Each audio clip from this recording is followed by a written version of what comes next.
ನಮಸ್ಕಾರ, ನೀವು ನೋಡ್ತಿದ್ದೀರಾ ಸ್ಪೀಡ್ ನ್ಯೂಸ್ ಕನ್ನಡ. ನಾನು ಪ್ರಿಯಾ ಸೋಮೇಶ್.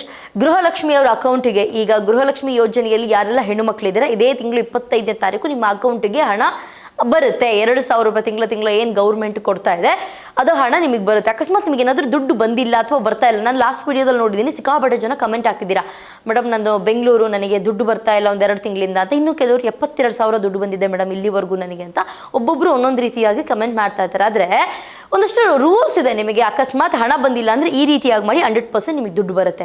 ಕೆಲವು ನಿಯಮಗಳು ಕೂಡ ಕಡ್ಡಾಯ ಆಗಿದೆ. ಗೃಹಲಕ್ಷ್ಮಿ ಯೋಜನೆಯ ಮರುಪರಿಶೀಲನೆ ಕೂಡ ನಡೀತಾ ಇದೆ.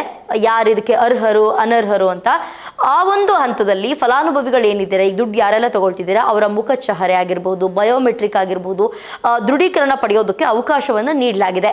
ಈ ಉದ್ದೇಶಕ್ಕಾಗಿ ಮೊಬೈಲ್ ಆ್ಯಪ್ ಮತ್ತು ವೆಬ್ ಪೋರ್ಟಲ್ ಅಭಿವೃದ್ಧಿ ಕೂಡ ಪಡಿಸಲಾಗ್ತಾ ಇದೆ ಮತ್ತು ಅವುಗಳ ಅಂತಿಮ ಹಂತದ ಪರಿಶೀಲನೆ ಕೂಡ ನಡೀತಾ ಇದೆ ಅಂತ ವರದಿಯಾಗಿದೆ. ಈಗ ಹೊಸ ಅರ್ಜಿ ಕೂಡ ಸಲ್ಲಿಕೆ ಕಡ್ಡಾಯ ಆಗಿದೆ. ನಿಮ್ಗೇನಾದ್ರು ದುಡ್ಡು ಬರ್ತಿಲ್ಲ ಅಂತಂದರೆ ಈಗಲೇ ಹೋಗಿ ಹೊಸ ಅರ್ಜಿಯನ್ನು ಸಲ್ಲಿಕೆ ಮಾಡಿ. ಗೃಹಲಕ್ಷ್ಮಿ ಗೃಹ ಜ್ಯೋತಿ ಯೋಜನೆಗಾಗಿ ಅರ್ಜಿ ಸಲ್ಲಿಕೆ ಕಡ್ಡಾಯ ಮಾಡಿದಂತಹ ಸರ್ಕಾರ ಶೀಘ್ರದಲ್ಲೇ ಅರ್ಜಿ ಸಲ್ಲಿಕೆಗೆ ಅವಕಾಶ ನೀಡಲಿದೆ. ಇದಕ್ಕೆ ಸಂಬಂಧಿಸಿದಂತೆ ಹೊಸ ಅರ್ಹತಾ ಮಾನದಂಡಗಳು ಬಹಿರಂಗಗೊಳಿಸಲಾಗಿದೆ. ಹೊಸ ಅರ್ಜಿಯಲ್ಲಿ ಏನೆಲ್ಲ ಮಾನದಂಡ ಇದೆ ಅಂತ ನೋಡೋದಾದ್ರೆ, ಗೃಹಲಕ್ಷ್ಮಿ ಯೋಜನೆಯ ಫಲಾನುಭವಿಗಳಿಗಾಗಿ ಮಹಿಳಾ ಮತ್ತು ಮಕ್ಕಳ ಕಲ್ಯಾಣ ಇಲಾಖೆ ಹೊಸದಾಗಿ ಅರ್ಜಿ ತಯಾರಿಸಿದೆ. ಹೊಸ ಅರ್ಜಿ ಮತ್ತು ಅದರಲ್ಲಿ ಇರುವ ಪ್ರಶ್ನೆಗಳನ್ನು ಸರ್ಕಾರ ಮತ್ತು ಹಣಕಾಸು ಇಲಾಖೆಗೆ ಪ್ರಸ್ತಾವನೆ ಸಲ್ಲಿಸಿದೆ.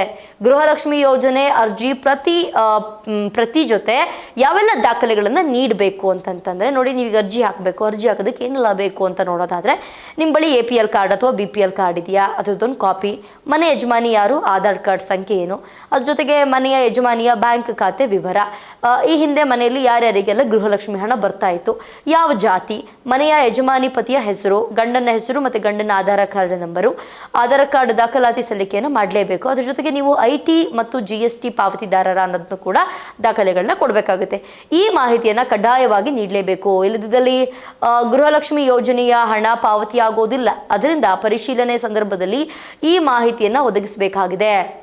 ರಾಜ್ಯ ಸರ್ಕಾರದ ಅತಿ ಮುಖ್ಯ ಯೋಜನೆಗಳಲ್ಲಿ ಗೃಹಲಕ್ಷ್ಮಿ ಯೋಜನೆ, ಅದರಲ್ಲಿ ಇದು ಗೃಹಲಕ್ಷ್ಮಿ ಯೋಜನೆ ಒಂದಾಗಿದೆ. 5 ಗ್ಯಾರಂಟಿ ಯೋಜನೆಗಳ ಮೂಲಕ ಅಧಿಕಾರವನ್ನು ಗೆದ್ದು ಹಿಡಿದಂತಹ ಕಾಂಗ್ರೆಸ್ ಸರ್ಕಾರ ಈ ಯೋಜನೆಗಳಲ್ಲಿ ಕೆಲವು ಬದಲಾವಣೆಗಳನ್ನು ತರೋದಕ್ಕೆ ಹೊರಟಿದೆ. ಮೃತರು ಕೂಡ ಯೋಜನೆಗಳ ಲಾಭವನ್ನು ಪಡಿತಾ ಇದ್ದಾರೆ. ಈಗ ಯಾರ ಮನೆಯಲ್ಲಾದರೂ ಲೇಡೀಸ್ ಸತ್ತೋಗಿದ್ರೆ ಅವ್ರ ಅಕೌಂಟಿಗೂ ಕೂಡ ಈಗಲೂ ದುಡ್ಡು ಹೋಗ್ತಾ ಇದೆ. ಇದೆಲ್ಲದನ್ನು ಕೂಡ ಸ್ಟಾಪ್ ಮಾಡಬೇಕು ಅಂತ ಹೇಳ್ಬಿಟ್ಟು ಈ ಒಂದು ಹಿನ್ನೆಲೆಯಲ್ಲಿ ಪರಿಶೀಲನೆಗೆ ಮುಂದಾಗಿದೆ. ಯೋಜನೆಗಳಿಗೆ ಮತ್ತೆ ಚಾಲನೆ ಸಿಗಲಿವೆ. ಗೃಹಲಕ್ಷ್ಮಿ ಕರ್ನಾಟಕ ಸರ್ಕಾರದ ಗ್ಯಾರಂಟಿ ಯೋಜನೆಗಳಲ್ಲಿ ಪ್ರಮುಖ ಸ್ಕೀಮ್ ಆಗಿದ್ದು, ರಾಜ್ಯದ ಪ್ರತಿ ಕುಟುಂಬದ ಯಜಮಾನಿ ಮಹಿಳೆಗೆ ಮಾಸಿಕ 2,000 ರೂಪಾಯಿ ಆರ್ಥಿಕ ನೆರವು ನೀಡುವ ಮಹತ್ವಾಕಾಂಕ್ಷೆಯ ಯೋಜನೆಯಾಗಿದೆ. ಆದರೆ ರಾಜ್ಯ ಸರ್ಕಾರ ಗೃಹಲಕ್ಷ್ಮಿ ಯೋಜನೆಯ ಪರಿಷ್ಕರಣೆಗೆ ಸರ್ಕಾರ ಮುಂದಾಗಿದೆ. ಪರಿಷ್ಕರಣೆ ಯಾಕೆ ಮಾಡ್ತದೆ? ಸತ್ತವ್ರ ಅಕೌಂಟಿಗೂ ದುಡ್ಡು ಹೋಗ್ತಿದೆ, ಅರ್ಹರ ಅಲ್ಲ ಅಂತಂದ್ರೂ ಕೂಡ ಅವ್ರ ಅಕೌಂಟಿಗೆ ದುಡ್ಡು ಹೋಗ್ತಿದೆ. ಇದೆಲ್ಲದನ್ನು ಕೂಡ ಸ್ಟಾಪ್ ಮಾಡಬೇಕಲ್ಲ. ಹಾಗಾಗಿ ಅಲ್ಲದೆ ಮಹತ್ವದ ಅಪ್ಡೇಟ್ ಕೂಡ ನೀಡಲಾಗಿದೆ. ಗೃಹಲಕ್ಷ್ಮಿ ಯೋಜನೆಗೆ ಹೊಸದಾಗಿ ಸಲ್ಲಿಸಬೇಕಾಗಿದೆ ಅಂತ ಮುಖ್ಯಮಂತ್ರಿ DK ಶಿವಕುಮಾರ್ ಅವರು ಮಹತ್ವದ ಅಪ್ಡೇಟ್ ಅನ್ನು ನೀಡಿದ್ದಾರೆ. ಈ ಒಂದು ಪ್ರಕ್ರಿಯೆ ಅತಿ ಶೀಘ್ರದಲ್ಲಿಯೇ ಪ್ರಾರಂಭವಾಗಲಿದೆ ಅಂತ ತಿಳಿಸಿದ್ದಾರೆ. ಗೃಹಲಕ್ಷ್ಮಿ ಯೋಜನೆಯ ಫಲಾನುಭವಿಗಳ ಅರ್ಜಿಗಳನ್ನು ಸೇವಾ ಸಿಂಧು ಪೋರ್ಟಲ್ ಮತ್ತು ಮನೆ ಸಮೀಕ್ಷೆ ಮೂಲಕ ಮರುಪರಿಶೀಲಿಸುವ ಪ್ರಕ್ರಿಯೆ ಶೀಘ್ರವೇ, ಇನ್ನೇನು ಸ್ವಲ್ಪ ದಿನದಲ್ಲೇ ಆರಂಭ ಆಗುತ್ತೆ ಅಂತ ಮುಖ್ಯಮಂತ್ರಿ ಅವರು ತಿಳಿಸಿದ್ದಾರೆ. ಗೃಹಲಕ್ಷ್ಮಿ ಯೋಜನೆಯ ಅಡಿ ಒಟ್ಟು 1.24 ಕೋಟಿ ಫಲಾನುಭವಿಗಳು ನೋಂದಾಯಿಸಿಕೊಂಡಿದ್ದು, ಈ ಪೈಕಿ ಅರ್ಹ ಫಲಾನುಭವಿಗಳ ಖಾತೆಗೆ 32 ಕಂತುಗಳಲ್ಲಿ ತಲಾ 2,000ದಂತೆ ಒಟ್ಟು 76,951 ಕೋಟಿಯನ್ನು ಜಮೆ ಮಾಡಲಾಗಿದೆ. ನೋಂದಾಯಿತರ ಪೈಕಿ 3.13 ಲಕ್ಷ ಫಲಾನುಭವಿಗಳು ಮೃತಪಟ್ಟಿದ್ದು, 1.10 ಲಕ್ಷ ಮಂದಿಯ ಖಾತೆಗೆ 117.31 ಕೋಟಿ ಜಮೆಯಾಗಿದೆ. ಅದರಲ್ಲಿ 40.7 ಕೋಟಿ ಸರ್ಕಾರದ ಲೆಕ್ಕ ಶೀರ್ಷಿಕೆಗೆ ಮರು ಜಮೆಯಾಗಿದೆ ಅಂತ ತಿಳಿಸಿದ್ದಾರೆ. ಮೃತಪಟ್ಟಂತಹ ಮಹಿಳೆಯರಿಗೆ ಹಾಗೂ ಅರ್ಹರಲ್ಲದವರ ಖಾತೆಗೆ ಗೃಹಲಕ್ಷ್ಮಿ ಹಣ ಸೇರ್ತಿರೋದನ್ನು ಪತ್ತೆ ಹಚ್ಚಲಾಗಿದ್ದು, ಇದರಲ್ಲಿ 100 ಕೋಟಿ ವ್ಯತ್ಯಾಸವಾಗಿದೆ. ಹೀಗಾಗಿ ಯೋಜನೆ ದುರ್ಬಳಕೆಗೆ ತಡೆದು ಅರ್ಹರಿಗೆ ಹಣ ಸೇರುವಂತೆ ಮಾಡೋದಕ್ಕೆ ಸರ್ಕಾರ ಯೋಜನೆ ಪರಿಷ್ಕರಣೆಗೆ ಮುಂದಾಗಿದೆ. ಅಕ್ರಮ ಹಣ ಸಂದಾಯ ತಡೆಗಟ್ಟಲು ಇನ್ನು ಮುಂದೆ 1 ಟೈಮ್ ಬಯೋಮೆಟ್ರಿಕ್ ವ್ಯವಸ್ಥೆಯನ್ನು ಕೂಡ ಜಾರಿಗೆ ತರಲಾಗ್ತಾ ಇದೆ. ಇದಿಷ್ಟು ಈಗ ಬಂದಿರುವಂತಹ ಅಪ್ಡೇಟು. ಈಗ ನಾನು ಆಗಲೇ ಹೇಳ್ದಂಗೆ ಏನೆಲ್ಲ ಡಾಕ್ಯುಮೆಂಟ್ಸ್ ಬೇಕು ಅಂತ ಅದೆಲ್ಲ ಡಾಕ್ಯುಮೆಂಟ್ಸ್ ಇದ್ದರೆ ಮತ್ತೊಂದು ಸತಿ ಹೋಗಿ ಅರ್ಜಿಯನ್ನು ಸಲ್ಲಿಸಬಹುದು. ನೀವು ಮನೆಗೆ ಬರ್ತಾರೆ, ಅದು ಸ್ವಲ್ಪ ಲೇಟ್ ಆಗುತ್ತೆ. ನೀವು ಬೇಕಂದರೆ ಹೋಗಿ ಹೊಸದಾಗಿ ಅರ್ಜಿಯನ್ನು ಸಲ್ಲಿಕೆ ಮಾಡಬಹುದು.